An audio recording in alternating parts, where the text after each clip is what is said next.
पुंडलिका वरदे हार विठ्ठल श्री ज्ञानदेव तुकाराम पंढरीनाथ भगवान की जय।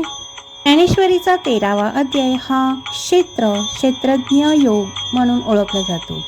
यात संत ज्ञानेश्वरांनी देह म्हणजे क्षेत्र आणि आत्मा म्हणजे क्षेत्रज्ञ याचे सविस्तर वर्णन केले आहे।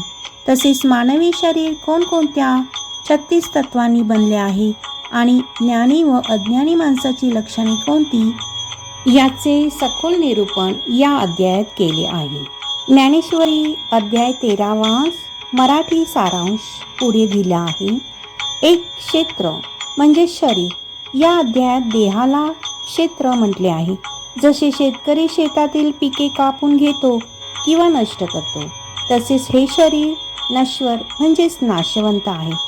पृथ्वी, जल, तेज, वायू, आकाश ही 5 महाभूते आणि अहंकार, बुद्धी, मन व 10 इंद्रिये मिळून हे 36 घटकांचे शरीर बनले आहे। 2 क्षेत्रज्ञ म्हणजेच आत्मा, जो या शरीरात राहून सर्व गोष्टींचा साक्षीदार असतो आणि शरीराच्या सर्व क्रिया जाणतो, तो म्हणजे क्षेत्रज्ञ किंवा आत्मा होय।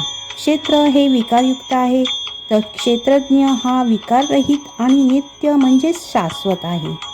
3 ज्ञान आणि अज्ञान। या शरीराला आणि आत्म्याला वेगळे जाणणे हेच खरे ज्ञान आहे। जोपर्यंत मनुष्य या शरीरालाच मी समजतो तोपर्यंत तो अज्ञानी असतो।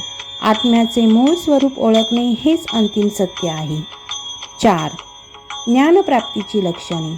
संत ज्ञानेश्वरांनी या अध्यायात ज्ञानप्राप्तीसाठी आवश्यक असलेली लक्षणे सांगितली आहेत, जसे की नम्रता, प्रामाणिकपणा, गुरुभक्ती, बाह्य व आंतरिक शुद्धी, स्थिर मन आणि आत्मज्ञानाविषयी सतत जिज्ञासा असणे। वक्तृत्व आपल्या गोडपणाने अमृताला पलीकडे सर असे म्हणते व नवरस हे वक्तृत्वातील शब्दांची सेवा करतात।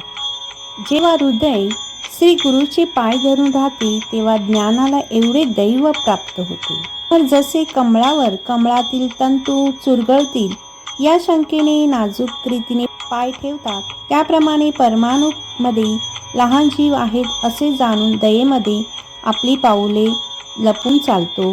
तो ज्या रस्त्याने चालतो तो रस्ताच कृपेने भरतो व ज्या बाजूकडे त्याची नजर जाती ती दिशाच प्रेमाने भरलेली करतो व प्राण्यांच्या खाली आपला स्वतःचा प्राण अंतरतो।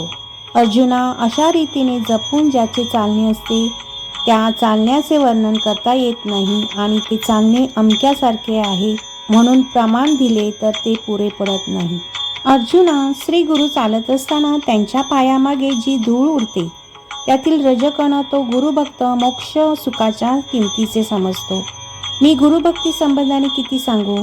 गुरुवरील प्रेमाला अंत नाही, परंतु माझ्या बुद्धीत अफाट स्फूर्ती झाली हेच या विस्ताराचे कारण आहे। ज्याला या भक्तीची इच्छा आहे, ज्याला याविषयी कौतुक आहे व जो या सेवे वाचून दुसरे काही चांगले मानत नाही, तो पुरुष तत्वज्ञानाचे ठिकाण आहे। ज्ञानाला त्याच्याच योगाने इब्रत असते हे वर्णन पुरे। अशी गुरुची सेवा करणारा जो आहे तो देव आहे व ज्ञान त्याचा भक्त आहे। संतांच्या चरणाजवळ आज मी प्राप्त झालो आहे म्हणून काही अडचण राहिली नाही। तुम्हा संतांजवळ अज्ञानाची गोष्ट कसली म्हणून मी 9 रसांचा वर्षाव करी। फार काय सांगावे देवा, श्री गुरुराया, मला बोलण्याला आता संधी द्यावी म्हणजे मी ग्रंथ चांगल्या रीतीने सांगेन असे ज्ञानेश्वर महाराज म्हणतात।